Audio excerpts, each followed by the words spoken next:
Pues buenas tardes y bienvenidos a este webinar promovido por la Asociación Compromiso Asturias 21, un webinar englobado dentro de sus ejes de actuación, esos ejes que son socios, empresas y jóvenes, y que está dedicado en esta ocasión a la búsqueda de soluciones tecnológicas aplicadas en el ámbito de la salud, en concreto a la detección y seguimiento de enfermedades neurodegenerativas. En esta ocasión tenemos esta tarde con nosotros al doctor José María Torres. Buenas tardes, José María. Muy buenas tardes a todos. También tenemos a Fernando Álvarez de Hago, que es vocal del Colegio de Fisioterapeutas, del Colegio Oficial de Fisioterapeutas del Principado de Asturias. Buenas tardes, Fernando. Hola, buenas tardes a todos. Fernando, ¿nos escucha? Sí, os escucho. ¿Qué tal? Era por comprobar, que sí, ¿me escuchas? Todo esto técnico. También tenemos... Sí, te escuchamos perfectamente. Tenemos también a Marian García Prieto, que es fundadora de la startup i4Life. Buenas tardes, Marian. Hola, buenas tardes a todos. Y tenemos a Romualdo Castro, que es el director regional de Asturias de SATEC. Buenas tardes, Romualdo. Hola, buenas tardes a todos. Pues yo creo que para empezar, dadas las circunstancias en las que estamos y que parece que esa desescalada, por suerte, ya dejamos esa fase inicial hace unas semanas, pero seguimos un poco con los coletazos de ese post-COVID o de ese confinamiento que en este tipo de enfermedades, que es un poco lo que se centra el webinar de esta tarde, pues pasaron factura. Todos nos pasaron factura, pero hay ciertos afectados, que en este caso son los afectados con enfermedades neurodegenerativas, que les pudo afectar en mayor medida. Y para ello tenemos aquí al doctor Torres, que mi primera pregunta quería ir un poco enfocada a cómo ha afectado este confinamiento, este periodo de encierro, a este tipo de personas con esas limitaciones o enfermedades con limitaciones de movilidad. Buenas tardes a todos, gracias por la invitación. La verdad es que este confinamiento ha cambiado completamente la forma en que la gente se relaciona con su medio. La gente con patologías neurodegenerativas necesitan estar activos para no perder las habilidades que tienen en este momento. Los que tienen problemas para caminar necesitan caminar. Todo esto que ha hecho que no caminen, que no se muevan, que no se relacionen, ha producido un empeoramiento de todos estos pacientes. No han podido hacer sus terapias que solían hacer, no han podido salir y relacionarse, y todo esto ha producido en tanto la vertiente física, con un deterioro de las funciones físicas y de relación, como de las capacidades intelectuales, en el sentido de que se ha producido miedo, temor, la gente tiene miedo a salir, a relacionarse, a moverse, y hemos visto un aumento de las complicaciones en estos pacientes en la consulta. Sí, estás hablando de estos efectos que provocaba... Espera, voy a ponerme otra vez. Hay estos efectos que provocaba esta situación de confinamiento por esas restricciones de movilidad, y sobre todo que a nivel psicológico también se juntan este miedo, como acabas de decir, de volver a la calle. ¿Cómo se vuelve a ganar confianza o cómo trabajáis a nivel médico, que supongo que Fernando a nivel terapeuta también tendrá cosas que decir, pero para que el paciente vuelva a ganar esa confianza de intentar normalizar, porque al final creo que es fundamental que puedan volver a normalizar hábitos con las restricciones y con las medidas preventivas que la situación conlleva, pero ¿cómo se pasa de esa transición? Primero, asumir que hay que estar en casa y que tenemos que rediseñar ese hábito, esa rutina dentro de esas limitaciones de las paredes del domicilio, y cómo ahora dejamos eso un poco a un lado para volver a salir a la calle, volver a pasear, volver a tener una vida mínimamente normal. Pues es complicado, porque primero lo que tienes que darles es confianza de que la situación ha cambiado, de que tenemos que guardar una serie de medidas, pero que pueden salir a la calle, que pueden relacionarse, que ha cambiado completamente el panorama que les metió en casa y que no les dejó relacionarse. Ese es un aspecto de confianza, tanto en la consulta de los médicos como en la consulta de los fisioterapeutas, que necesitan estar en un ambiente de confianza para poder acercarse y volver a tomar todas las actividades terapéuticas que estaban haciendo.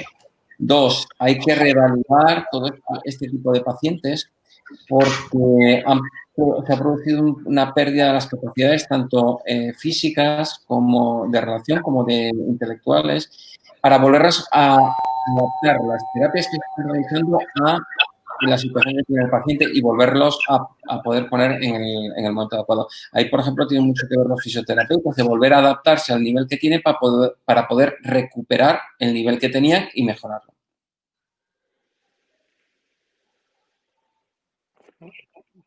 ¿Perdón? Ahora, ¿me escucháis? Ahora sí. Ahora me escucháis. Es que silencié para que no hubiese retorno, pero me quedé con el micrófono silenciado. Comentaba que hablabas de este cambio de panorama, hablas del tema del papel de los fisioterapeutas, que ahora hablaremos con Fernando sobre ello, pero antes de entrar un poco al papel de esas terapias o cómo hay que trabajar con este tipo de pacientes para volver a ganar esa confianza a la que aludes, me gustaría mencionar el papel que ha tenido la tecnología durante este tiempo, que está claro que bueno, parte de las consultas tradicionales o del seguimiento tradicional del paciente se seguirá manteniendo, pero sí que es verdad que ahora ya empieza a haber soluciones o incluso aplicaciones tecnológicas que van a permitir que lo que son los seguimientos de los pacientes y demás se puedan hacer de una forma no presencial o, bueno, que incluso la telemedicina, que podía sonar como muy lejana, está cada vez más cerca, podemos decir que ya llegó para quedarse. Entonces, si te parece, quiero preguntarle a Romualdo, de SATEC, que es el director regional de Asturias, sobre una plataforma de telemedicina que ellos preventiva que sacaron a raíz del COVID-19, sobre todo porque, bueno, ojalá esto se quede donde se quedó, pero todo hace indicar que puede haber rebrotes o que podemos volver a tener situaciones similares.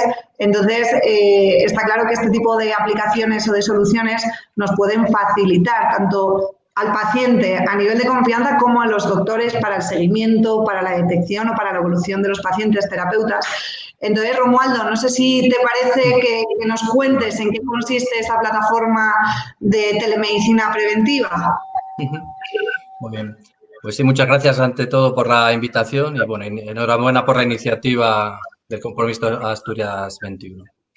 Pues bueno, por nuestra parte esta iniciativa pues bueno, tiene como objeto pues movilizar todos los recursos que teníamos en la empresa para tratar de mitigar en la medida de lo posible pues la problemática asociada a esta pandemia. Y lo que hemos hecho es crear y poner en marcha una plataforma que permite monitorizar y hacer seguimiento pues dentro de lo que es toda la organización y lo basamos en 4 ejes fundamentales. Uno primero es conocer en todo momento y en tiempo real qué es lo que está ocurriendo dentro de la organización. Por poner eso en contexto, pues en SATEC tenemos diferentes delegaciones tanto en España como en otros países. Pues, delegaciones en Madrid, en Barcelona, el País Vasco, Galicia. En Asturias estamos en Avilés, pero bueno, también hay en Marruecos, en Angola, etcétera, ¿no? Entonces, es importantísimo conocer en tiempo real qué es lo que está ocurriendo en cada uno de estas delegaciones. Es una información pues, crítica para el Departamento de Prevención de Riesgos Laborales, para la Dirección de Recursos Humanos, etc. Entonces, es uno de los pilares. El otro, pues mejorar la atención hacia los empleados, como mediante teleasistencia médica. Es decir, hay un par de médicos, 2 doctoras en este caso, que frente a cualquier problema de un empleado se ponen en contacto, realizan una teleconsulta y toman las decisiones médicas pues, que tengan que tomar, ¿no? Un tercer apartado es pues, abordar ahora la vuelta al trabajo. Nosotros pues, llevamos con teletrabajo desde el inicio y todavía aún no hemos vuelto a las oficinas. Pero bueno, toda esta información, tanto desde el punto de vista de registro como desde el punto de vista médico, pues ayudará a esta vuelta al trabajo que a lo mejor puede ser distinto pues de Madrid, de Avilés o de Tetuán, por poner un ejemplo, ¿no? Y por último, esto es una herramienta, una plataforma, pues que ya vemos, digamos, a medio plazo desde el punto de vista de, pues cuando surjan nuevos rebrotes, esperemos que no, o nuevas epidemias, que esperemos que tampoco. Sí. ¿Cómo ve el doctor Torres el tema de la telemedicina de cara a facilitar tanto el trabajo del médico, en este caso, como podemos decir, la facilidad del paciente? Porque supongo que bueno, recoger datos de esa manera al paciente le puede facilitar muchas veces incluso el desplazarse a la consulta o demás. No sé si, José María, ya estáis trabajando desde tu consulta con este tipo de solución o cómo es la evolución a corto plazo en este aspecto. Todavía es difícil hacer un tratamiento completo de los pacientes con telemedicina, pero sí es cierto que lo utilizamos. Yo tengo pacientes que los he operado aquí y viven en Baleares, Canarias, México. Hay ese tipo de pacientes que tú ya los has tratado, que sabes cómo van y lo único que haces es una revisión, pues sí se puede tratar perfectamente con telemedicina. Aquellos pacientes que te piden que pides una prueba de comprobación, les has operado un tumor y se hacen una resonancia en su país, te la mandan, tú la puedes controlar con telemedicina. Todo ese tipo de cosas han ido a más y están yendo a más. Aparte hay otro tipo de herramientas como algunos códigos israelíes que te permiten controlar las constantes de cada paciente a distancia. Temperatura, presión arterial, muchísimas cosas que te lo permiten. Pero eso ya es un paso más allá. De momento, estamos sobre todo siendo una herramienta auxiliar de la consulta y del seguimiento de los pacientes, sobre todo aquellos pacientes que tienen una movilidad reducida o que tienen un riesgo por ir a tu hospital. Pues, si lo puedes evitar, pues lo arreglas con una llamada, con una videoconferencia y otros veces con emails. Pero, y te envían, ahora prácticamente puedes hacerte una prueba de resonancia magnética craneal y por una página web se la puedes mandar a cualquier médico en el mundo. Y eso cada vez más. Hemos visto un repunte de casi el 200-300% de lo que veníamos haciendo antes a lo que hemos estado haciendo estos últimos 2 meses. Al final estamos hablando de datos, está claro que los datos al final nos facilitan de cara a tener una estimación o un seguimiento, pero si nos vamos a la parte de terapia, Fernando, si nos vamos a la parte de tratar al paciente porque es más difícil, intuyo, tú me dirás con más certeza, lo que es el seguimiento del paciente o la terapia, ahí sí que se necesita más el contacto directo, ¿no?, con el paciente en sí. Bueno, sí, básicamente los fisioterapeutas trabajamos muchísimo la terapia manual. Entonces, para nosotros las nuevas tecnologías sí que tienen cierta parte de utilidad cuando tienes que marcar parámetros al paciente o a los familiares de lo que puede hacer en su domicilio, pero bueno, después nosotros basamos muchísimo la terapia manual y el contacto con el paciente. Cierto es que con la nueva circunstancia que nos da el COVID, pues te ves muchas veces obligado a marcar pautas por videollamada o FaceTime o cualquiera de estas nuevas formas de comunicarse. Pero bueno, los fisioterapeutas seguimos mucho en la línea de antes. Sí, pero intuyo que vosotros tendréis, ahora hablaremos de evolución y os preguntaré también el tema de este tipo de enfermedades que parece que siempre las asociamos a una cierta edad, ¿vale? Y ahora parece que, por desgracia, cada vez más gente joven está sufriendo también este tipo de afecciones. Pero vosotros como terapeutas, a la vez de ese trabajo manual, también supongo que habrá esa investigación de mercado, conoceréis productos y demás, y también os apoyaréis en ciertos productos que puedan facilitar la vida o sobre todo generar una mayor calidad de vida al paciente. Hombre, mira, ciertamente, yo hace ya tiempo que oigo hablar del trabajo de E4Life con el bastón. Están trabajando con el Parkinson y de SAT, con las plataformas de seguimiento que están llevando a cabo en La Rioja. A ver, eso siempre da pautas de trabajo muy, muy interesantes. Y a nosotros, todo lo que sea facilitar el trabajo de la familia, del paciente en domicilio, porque claro, el rato que están con el fisioterapeuta no deja de ser 3/4 de hora, 1 hora en función de la patología, pero después todo lo que sea introducir nuevas formas de trabajo, que trabajen un poco la estimulación en el domicilio y de forma autónoma al paciente, como puede ser, vuelvo a repetir, el bastón de E4Life, pues no dejan de ser interesantes y nos ayudan, nos aportan el trabajo. Hablando como ya, a ver que nos pongamos a todos en pantalla, como ya acabas de hacer una pequeña introducción de alguna solución que pueda ayudar a este tipo de pacientes, aprovechando que está aquí Marianne, que es fundadora de la startup i4Life, que ese claim que tenéis que es ingeniería para la vida y sobre todo buscar soluciones tecnológicas al servicio de la salud y en concreto de este tipo de enfermedades, cuéntanos en qué consiste este producto en concreto y luego la aplicación que tiene, o sobre todo la solución que da tanto al paciente como a sus cuidadores o familiares. Pues, lo primero que quiero es dar las gracias a Compromiso Asturias 21 por por estar moviendo Asturias en esos 3 ejes que comentabas al principio y por invitarnos a contar aquí nuestra experiencia, ¿no? Bueno, un poco en la línea de la telemedicina y de enfermedad neurodegenerativa tenemos 2 productos. Uno es el bastón Pauto, que es un bastón, bueno, tengo aquí conmigo, que es un bastón que proporciona pues, pistas láser y ápticas para los pacientes que sufren congelación de la marcha y además les da un poco la posibilidad, esa que comentaba el doctor Torres hace un rato, de volver a sentirse seguros y volver a reanudar relaciones sociales y perder un poco el miedo a salir a la calle, ¿no? Porque lo que hace es que geolocaliza al usuario y permite que si se encuentra mal en algún momento pueda dar un botón y tener como ese botón de la Cruz Roja que tienen en casa y que les da tanta tranquilidad, pero en la calle, ¿vale? Y aparte tenemos otro producto que es, bueno, un poco darle un paso más a la telemedicina, que es i4Park, que es un diario para enfermos de Parkinson. El Parkinson tiene muchísimos síntomas y en el rato de consulta es muy difícil que el paciente organice la información para que sea fiable y sea real, se corresponda con la realidad y se la transmita a su neurólogo.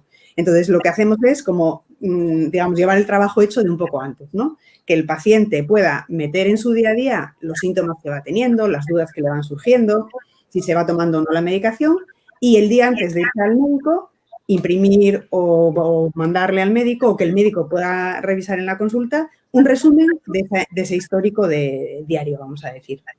Y de esa manera, pues, yo creo que la importancia que hemos visto ahora en la pandemia, que el protagonismo que puede tener la tecnología, pues digamos que todavía nos ayuda no solo a darnos cobertura, sino también a ir un poco más allá, que es personalizar, pues yo qué sé, pues, cada paciente es diferente y tiene sus propias preocupaciones y permite, digamos, al profesional médico saber a qué pacientes se está enfrentando, qué necesidades tiene, qué inquietudes y probablemente adaptarle mejor los tratamientos todavía, ¿no?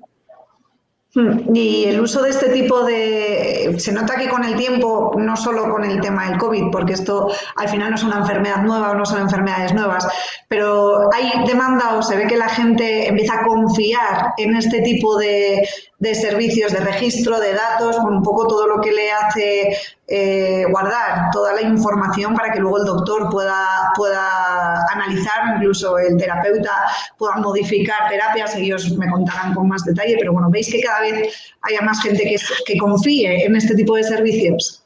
Sí, yo creo que la principal restricción, bueno, al final introducir cambios y novedades, pues nos cuesta mucho trabajo, ¿no? La verdad es que en ese sentido la pandemia nos ha obligado de repente a avanzar un montón que, bueno, no lo teníamos previsto, ¿no?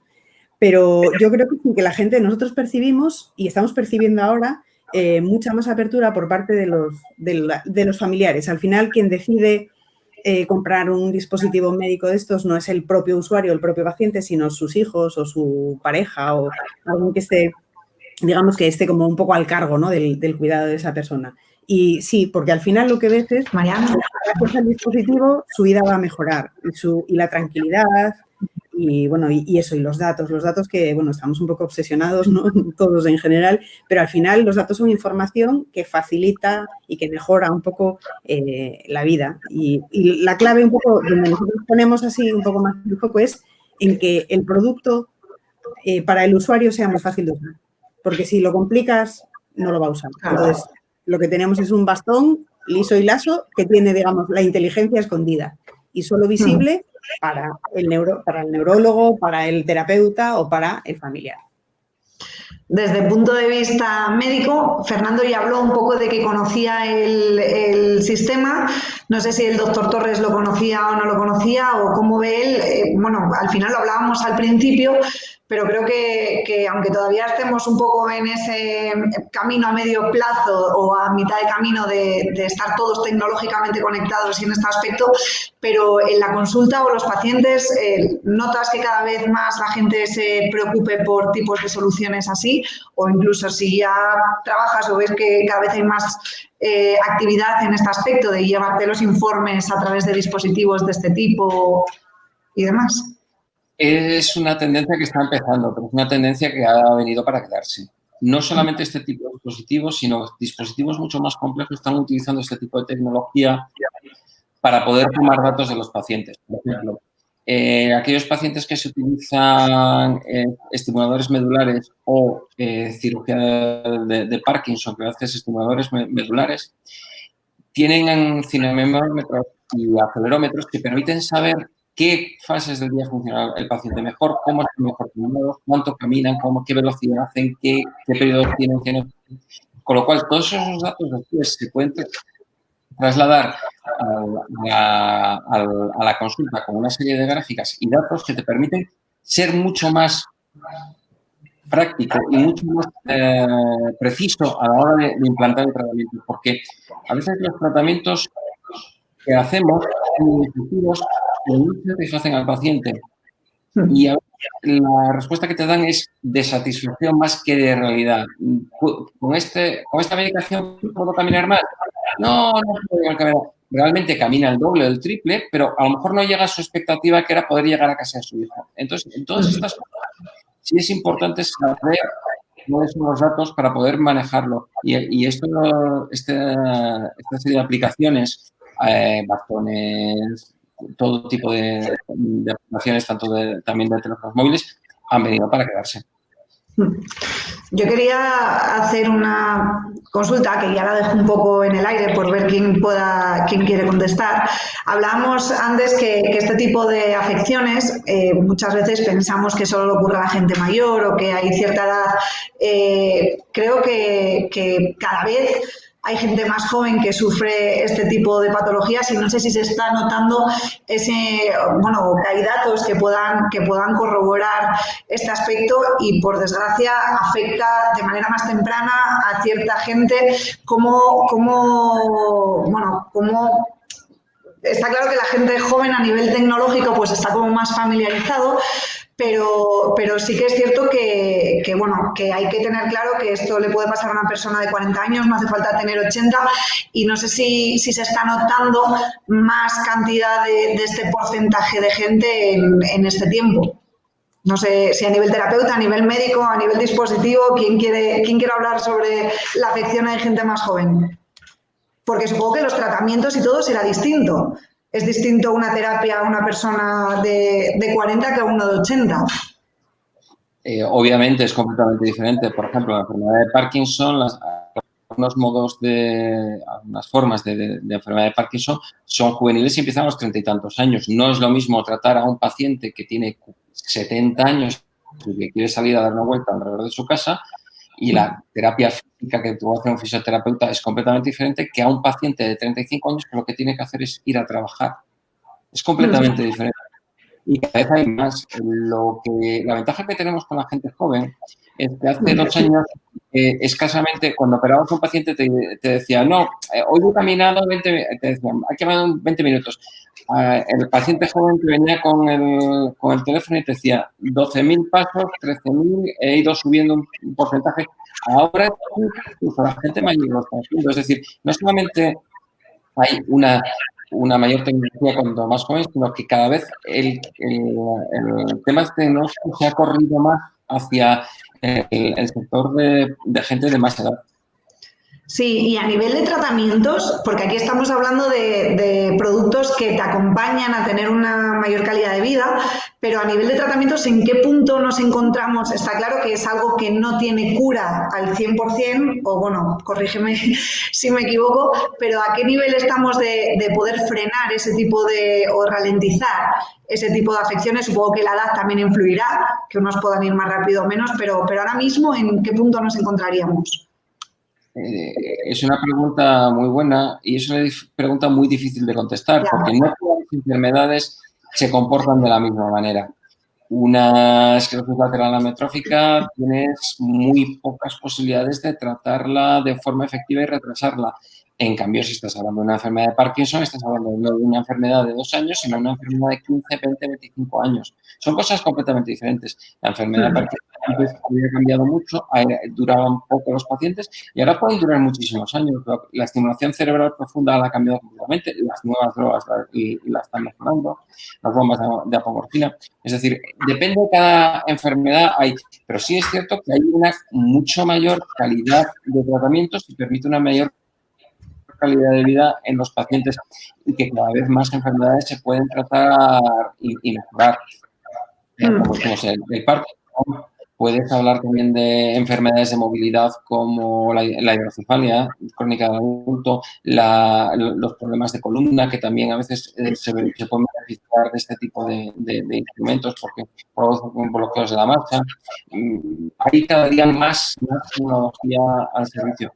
Y es cierto que todavía nos queda un largo camino por recorrer, pero cada día más tecnología nos permite mejorar la calidad de nuestros pacientes. Sí, porque está claro que nos quedamos un poco, o las más conocidas, entre comillas, hablamos de Parkinson, hablamos incluso de Alzheimer o el ELA, que creo que la acabas de mencionar, que es un poco como que tendencias te van sonando, pero que hay muchísimas enfermedades, por desgracia, que también tienen este tipo de síntomas y que se pueden beneficiar de este tipo de productos tecnológicos para poder mejorar esa calidad de vida y ganar seguridad del paciente. Por supuesto. Por ejemplo, todo lo que es dolor ha mejorado muchísimo. Y ahí sí que tenemos un amplio espectro desde gente joven a gente mayor, pero mucha gente joven. Y luego, ahora Fernando, me voy ahora de la parte médica a la parte terapeuta. Hablamos un poco de las diferentes enfermedades que pueden englobarse dentro de esta temática. Hablamos que está claro que las soluciones tecnológicas se pueden adaptar a todos. Hablamos que a nivel de tratamiento será una pregunta difícil, está claro, porque bueno, estamos dependiendo un poco de la enfermedad, la situación y demás. Pero a nivel de terapias, a nivel intuyo que la constancia es algo súper importante en la mejora del paciente, en la implicación. Hablabas que el paciente en la clínica o en la consulta está 45 minutos, pero luego casi es mayor el trabajo que tienen que hacer en casa y demás. Está claro que la constancia es igual a evolución, ¿no?, dentro de todo esto. Sí, bueno, como muy bien indicaba el doctor, ciertamente dependemos mucho de la edad y del pronóstico. No a todos los mismos pacientes, en función de la patología, les queda la misma secuela. Y desde luego que a menos sea la secuela, pues es mejor pronóstico a la hora de mejorar de cara a su vida futura. Ciertamente la gente joven pues ahora está teniendo patología neurológica o se detectan cosas que antes no se detectaban y bueno, yo creo que el trabajo, como muy bien indica el doctor, las nuevas tecnologías para la gente joven pues sí que es como más asequible, están más predispuestos y están más acostumbrados. Pero bueno, te das sorpresas, a veces ves gente de más de 70, 80 años con sus pulseras de actividad que las tienen pilotas, las controlan muy bien. Y bueno, yo confío, lo que os decía antes ya, me parece que soluciones como la del bastón de E4Life pues sí que nos pueden ayudar mucho de cara a que el paciente continúe su trabajo en casa y en sus actividades de la vida diaria. No sé si te contesté un poco a lo que... Sí. Yo lo que quiero preguntaros ahora es que estamos hablando un poco de lo que es el seguimiento de la enfermedad, ¿vale? De la evolución, de lo que son terapias, de lo que es, un poco cómo va evolucionando, pero hablamos de detección. O sea, ¿hasta qué punto? Porque claro, una vez que la enfermedad la tienes, pues está claro que ya empiezas a monitorizar ese seguimiento y tienes esos datos y tienes esa información, tienes esa evolución a través de la terapia, de la medicación. Pero en este tipo de tecnología, como hablábamos antes de SATEC y demás, la parte de detección, el papel importante que tiene la tecnología para poder detectar. Yo no sé, por ejemplo, en este tema preventivo del COVID que comentabais, que vais como buscando la trazabilidad de cada individuo por ir monitorizando datos y demás, pero a nivel de enfermedades neurodegenerativas, ¿cómo se detecta o cómo se puede? ¿Hay alguna posibilidad de detención o directamente es cuando hay síntomas, se estudia y hay que poner tratamiento en el punto en el que esté desarrollado la enfermedad? No sé si alguien quiere... Es difícil hacer un diagnóstico precoz si no lo buscas. Normalmente lo que suele haber, algunas enfermedades degenerativas, neurodegenerativas, son familiares o hereditarias. Entonces sí las puedes buscar. Por ejemplo, algunos tipos de Parkinson son hereditarios y sabes que se agregan en familias, entonces cuanto antes los detectes, antes los puedes tratar. Si no es difícil, por ejemplo, la ELA es algo que no se produce de forma hereditaria, lo cual es una auténtica maravilla, porque no sería muy desesperante. En cuanto al tema de otras enfermedades, la tecnología te ayuda a diagnosticarlas muchísimo antes, sobre todo aquellas que tienes que utilizar, por ejemplo, estoy pensando en la hidrocefalia normotensiva, que es una enfermedad que se produce por un acúmulo de líquido en la cabeza y que altera la marcha. Para valorar la marcha se utilizan incluso apps de teléfonos móviles para saber si el paciente cuando hace los test si mejora o no mejora, si con el tiempo ha ido empeorando la marcha cuando tú le pones un tratamiento o le haces una cirugía. Entonces, sí es cierto, cuanto antes los detectemos, mucho mejor.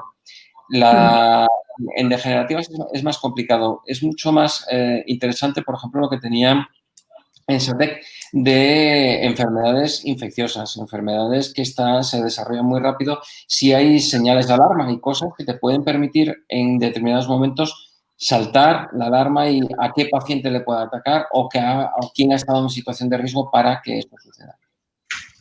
Sí, volvemos, ahora que lanzas el guante a SATEC, volvemos a Romualdo, que lo tenemos ahí un poco callado en este momento.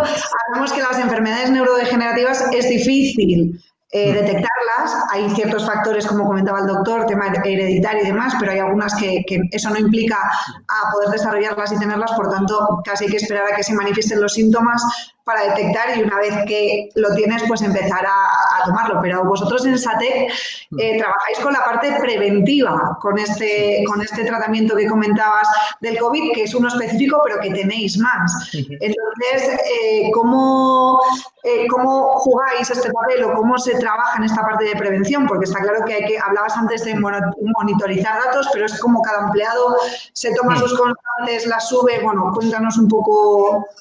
Sí, bueno, quisiera reafirmar un aspecto que ha comentado en el comentario que subyacía del doctor Torres en la primera intervención. Y al fin y al cabo, la tecnología simplemente es un medio para conseguir un fin. Muchas veces lo que se pretende es que la tecnología en sí misma sea la que solucione el problema. Y realmente no es el caso. Es decir, son medios que se ponen para resolver distintos problemas. En este ámbito que estamos hablando de telemedicina o puede ser en cualquier otro ámbito. Pero eso es bastante importante. Mismamente desde la plataforma esta que hemos realizado, ¿no? Hay una parte que lógicamente será tecnológica, ¿vale? Pero la parte fundamental es la parte médica. La parte médica en la cual las doctoras se ponen en contacto con todos los empleados. Entonces, básicamente lo que tenemos es nuestros propios factores de riesgo ya predefinidos y una serie de formularios realizados por las doctoras en las cuales pues nosotros, si hay síntomas, pues se va registrando. Tengo fiebre, no tengo fiebre, todos esos síntomas. Y con esos factores de riesgo es cuando realmente se produce esa consulta. También otro aspecto fundamental aquí es, además de los empleados y de los doctores, hay otros elementos muy importantes que es lo que llamamos dinamizadores. Esta gente lo que hace son voluntarios de SATEC, que lo que hace es gestionar un pequeño grupo de empleados. ¿Para qué? Primero, para fomentar el uso, porque, bueno, a todo lo que nos ha pasado es que estábamos confinados, de repente en una semana nos mandan todos a teletrabajar y esta plataforma pues no la tenemos desarrollada. Tardamos por lo menos una semana en desarrollarla, con lo cual había que hacer un seguimiento de toda esta gente. Es decir, que hay diferentes roles que van trabajando sobre esta plataforma. En este caso, pues estas personas, estos dinamizadores, lógicamente no tienen acceso a los datos médicos. Pero bueno, lo que quiero decir con esto es que incluso empleando la tecnología, muchas de las cosas que se necesitan para que todo funcione en un ecosistema necesitan estar funcionando y unos procesos definidos y pues gente trabajando sobre ello. No solamente la tecnología tiene que estar disponible. Está claro que sin la voz del... A ver, que nos vamos a poner todos otra vez. Está claro que sin la voz del experto, que en este caso es la parte médica, ¿vale? Y la parte de terapeuta, es un poco lo que se habla de la inteligencia artificial, ¿no? Que hasta qué punto va a poder sentir o generar esas emociones que una persona puede hacer y que las máquinas a día de hoy no lo hacen. No sabemos lo que puede pasar en un tiempo. Pero sí que es verdad que esto es un poco lo que englobaba este webinar, es un poco la tecnología al servicio de la salud. Está claro que sin ese factor fundamental o esa base médica y de terapia, pues no se pueden sacar, al final está muy bien tener datos, pero la interpretación o incluso la dirección que tome cada paciente o cada caso o cada situación, pues tiene que haber el especialista o esa parte médica que es quien dirige esa parte tecnológica.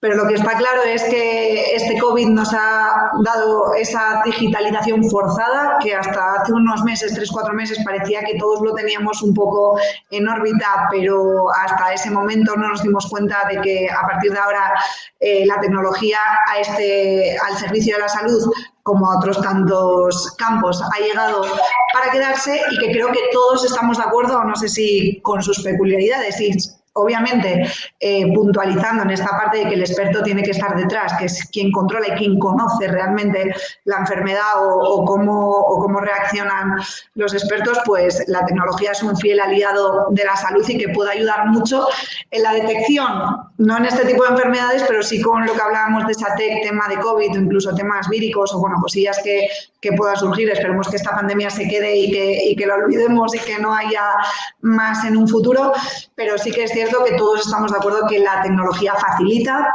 que la tecnología monitoriza, nos da unos datos que en condiciones normales no podríamos tener y que desde el punto de vista de los especialistas, de los doctores, yo creo que es un aliado, no sé si... Hablo doctor y terapeuta, Fernando, que también comento contigo. Creo que estáis de acuerdo que es un aliado, que está claro que tendrá sus matices y que todo se irá desarrollando. Y luego, desde el punto de vista tecnológico, pues que haya empresas que desarrollen este tipo de aplicaciones, pues creo que es una suerte para la confianza del usuario, para la confianza de sus cuidadores o sus familiares y, sobre todo, para mejorar esa calidad de vida, ¿no? Que es lo que se espera y más en este tipo de enfermedades que, por desgracia, no hay cura al 100%. Lo digo porque ya estamos rozando el tiempo del webinar y no sé si queréis, os dejo 30 segundos a cada uno para que deis vuestro punto de vista sobre la tecnología al servicio de la salud. ¿Quién quiere empezar? Si nos da más... Empiezo. Fernando. Vale. Me la pido. Vale. Bueno, pues mira, ciertamente es de agradecer iniciativas como las que tienen SATEC y For-Life, que en caso de los terapeutas, los fisioterapeutas, puntualicemos fisioterapeutas. Perdón, fisioterapeutas. Ocupacionales. Bueno, es una broma. No. Estas dos iniciativas me parecen de lo más interesante, nos pueden ayudar mucho en el futuro porque potencian muchísimo el trabajo domiciliario y lo que hablábamos antes en las actividades de la vida diaria de los pacientes, y creo que son dos iniciativas estupendas. Desde luego que hay que contemporizar y nos tenemos que acostumbrar a ello, el trabajo físico con el trabajo un poco más a distancia. Y creo que las dos iniciativas son buenísimas. Y bueno, y en cuanto al doctor Torres, pues nada, agradecerle muchísimo su trabajo porque también tenemos pacientes en común que realmente el trabajo que hace es muy bueno. Y bueno, con esto ya casi que me despido. Pues muchas gracias, Fernando. ¿Quién quiere coger testigo ahora para dar su conclusión? Pues, por ejemplo, yo y por alusiones, yo tengo muchos pacientes trabajando y también el trabajo que realizáis es excepcional y sin vosotros muchas de las cosas que nosotros hacemos serían absolutamente baldías, con lo cual siempre necesitamos vuestro apoyo.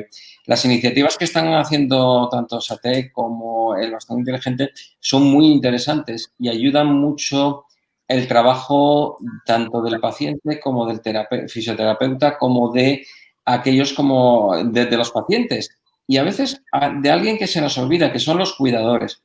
Si un paciente se queda bloqueado en medio de una calle y no es capaz de llamar a nadie porque está en un periodo de bloqueo como el Parkinson, no es muy angustioso y la familia no nos puede encontrar. Entonces, todo este tipo de iniciativas y de tecnología al servicio del paciente, que al final todo tiene que estar al servicio del paciente, es muy de agradecer. Los métodos de telemedicina de SATEC es algo que ha venido para quedarse, es algo que cada día más compañías lo están desarrollando y que la inteligencia artificial va a permitir cosas que antes, bueno, me parece, mi opinión, no. Hay una serie de bases de datos, se valora y en función de esa base de datos te va a ayudar a decir esto es A, esto es B o esto es C. Eso, sobre todo en los triajes o lo que comentaba él de cómo controlan a sus empleados para poder hacerlo, eso es fundamental. Y cada día más la tecnología es parte de la medicina. Lo que no tenemos que olvidar es que la medicina es mucho más que tecnología o que curar. Tenemos que estar ahí para confortar a todos los pacientes y eso no lo puede hacer la tecnología. Es una herramienta más y nos permite hacer cosas que antes no hacíamos, pero no debemos olvidar que el contacto humano es fundamental. Muchas gracias por la invitación. Muchas gracias. Creo que todos estamos de acuerdo en eso y no sé si Romualdo o Marián quieren comentar algo antes de finalizar. Sí, ya por terminar, bueno, decir que, bueno, es responsabilidad también de todas las empresas, ¿no? Por ejemplo, frente a la situación esta del COVID en la que estamos viviendo, pues lógicamente hay los mecanismos y los canales oficiales para la detección temprana de todo este tipo de problemática, ¿no? Pero bueno, sí que las empresas como tal podemos hacer cosas para facilitar y dotar de medios para realmente tener una detección temprana de estas posibles alertas. Nosotros la hemos implementado en nuestra organización. Se supone que si hay cualquier brote dentro de unos días, dentro de unos meses, dentro de unos años, pues bueno, podemos estar preparados para tener esa detección temprana. Pues bueno, animamos al resto de empresas a también a aportar su granito de arena que también, bueno, pueda servir para todos como sociedad, ¿no? El mejorar este aspecto y, bueno, de tener más información, lógicamente, aparte de los canales adecuados y los oficiales como así debe ser. Al final, cuantos más datos y más información tengamos, mejor para tomar decisiones y creo que esa iniciativa es muy buena y a ver si se suman más organizaciones para poder monitorizar y poder prevenir y detectar posibles casos, en este caso de COVID o de las enfermedades que sean. Marián, te quedas para el final. Antes de nada, quiero darte la enhorabuena por ese premio que sois finalistas europeos, vais a estar en esa gran final mundial de la Fundación MAFRE de innovación y sostenibilidad. Ahí está. Espera que te tengo silenciada. A ver, ahí está. Innovación social. Pues eso, lo primero, enhorabuena por ese premio, porque ya, aunque haya que llegar a esa gran final, ya es un premio en sí estar como representante europeo y ahora te dejo que me des esa conclusión desde tu punto de vista. Pues sí, lo del premio es una chulada. Vamos, parece increíble, pero bueno, te da como un poco eso de energía para gasolina para seguir trabajando, ¿no? Pero de todo esto, o sea, un poco la conclusión, bueno, la que yo voy a sacar es que la verdad es que es muy bonito y yo creo que es relativamente reciente el que disciplinas diferentes nos pongamos de acuerdo en hacer cosas para el resto de la sociedad, ¿no? Me parece, o sea, bueno, tengo clarísimo de todas las entrevistas que hemos tenido y de todo el trabajo que hemos ido haciendo con neurólogos, con fisioterapeutas y tal, tengo clarísimo que nosotros somos solo una herramienta para ellos. O sea, ellos son los que tienen el conocimiento y los que manejan el paciente, la enfermedad, la recuperación. O sea, eso está clarísimo. Pero yo creo que utilizando la tecnología, siempre lo digo, un niño de año y medio te coge el móvil y te hace diabluras. Un señor de 70 años también. Le falta saber que sabe hacerlo o que no es tan difícil como cree. Entonces, yo creo que tenemos herramientas ahí súper interesantes. Por supuestísimo, necesitamos, yo creo, implicar a todos los agentes que, digamos, manejen o lideren un poco, pues eso, médicos, fisios, bueno, los especialistas clínicos y, por ejemplo, nosotros con el bastón estamos muy contentos de haber conseguido una cosa, que es la adherencia del paciente. Como el paciente, bueno, Carmen, tú sí que has visto vídeos de paciente sin el pauto y con el pauto, como al paciente le aporta tanto, una solución tan potente incorporar a su vida pauto, pues lo que vemos es que, contrariamente a lo que pasa con otras cosas, quieren seguir usando pauto. Como me da seguridad, como me da tranquilidad, como dejo de tener, pues antes tenía 12 bloqueos y ahora voy a tener 2 nada más, pues quiero seguir usándolo Y de alguna manera estamos incorporando a todo el sistema datos fiables de los que se puede sacar información. Y nada más. Bueno, eso, y añado una cosa más por ser empresa, que es que lo que necesitamos es poner todo esto en marcha, y en Asturias estamos súper capacitados para hacerlo, aunque no nos lo creamos mucho porque somos así. Cuando vas fuera, cuando te vas a encuentros en Europa o tal, es que no tenemos nada que envidiar a los demás. Y podemos conseguir que nuestros estudiantes, que nuestra gente capaz, los buenos, en vez de soñar con irse a trabajar a Alemania o al Reino Unido, sueñen con trabajar en Asturias. Yo creo que ahí ya lo conseguiríamos todo, ¿no? Dar buenas soluciones y empleo y retener talento. Está claro que tenemos que creérnoslo, que es un poco la conclusión que dices, que en Asturias hay talento y sobre todo que lo que hablamos, estáis cada uno desde un punto de vista, pero al final cada uno desde su sector no es excluyente, sino al contrario, es complementario para poder seguir creciendo todos y para poder seguir encontrando soluciones que mejoren esa calidad de vida del paciente y también del cuidador, que aludía también el doctor Torres. Al final la seguridad tanto para el paciente como para el cuidador. Así que hasta aquí. Creo que vamos en hora, hemos cumplido con el tiempo estipulado. Agradeceros a todos que hayáis estado aquí. La verdad que creo que ha sido muy productivo por todas las partes. Y lo dicho, muchísimas gracias porque habéis sacado un huequito dentro de la vorágine y es lunes. Entendemos que los lunes también cuesta un poco encajar todo. Pero bueno, lo dicho, muchísimas gracias desde Compromiso por haber estado con nosotros y hasta la próxima que coincidamos. ¿Vale? Muchas gracias. Muy bien, gracias. Hasta luego. Un saludo a todos. Chao.